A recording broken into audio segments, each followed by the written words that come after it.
In 1867, the murder of 8-year-old Fanny Adams shocked the nation.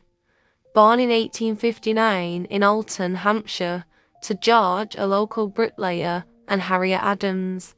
In 1861, she lived in a tight-knit family alongside her 3 siblings on Tanhouse Lane, and her grandparents lived just next door.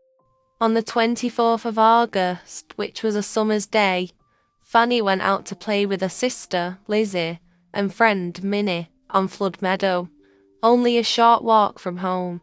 A thought to be respectable solicitor's clerk, 29-year-old Frederick Baker, approached the girls and offered Minnie 3 halfpence to take Lizzie and herself away to play elsewhere. Fanny was offered a halfpenny to go with Baker up the hollow, which led to the village of Shaldon, but she refused. Annoyed Baker picked her up and carried her into a hop field out of sight. Parts of her dismembered body were discovered between 7 and 8 that night. Some were found the next day, and some remains were never found. Fanny's mother, stricken with grief and sadness, collapsed on the way to inform her husband George. After hearing the details, George set out with a loaded shotgun to find the callous killer who murdered his daughter. Eyewitnesses were suspicious, which brought the attention to Baker very quickly, especially since Lizzie and Minnie recognised him from the local church. A search of his property revealed a shocking diary entry.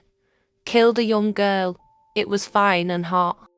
The cause of death was returned as blunt force trauma to her head, likely caused by a stone.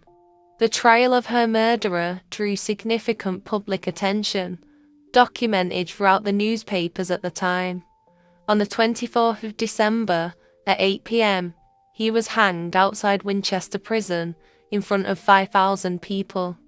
This was Hampshire's last public hanging. In the aftermath of this horrific event, the phrase "Sweet Fanny Adams" emerged as a reference to something worthless or insignificant.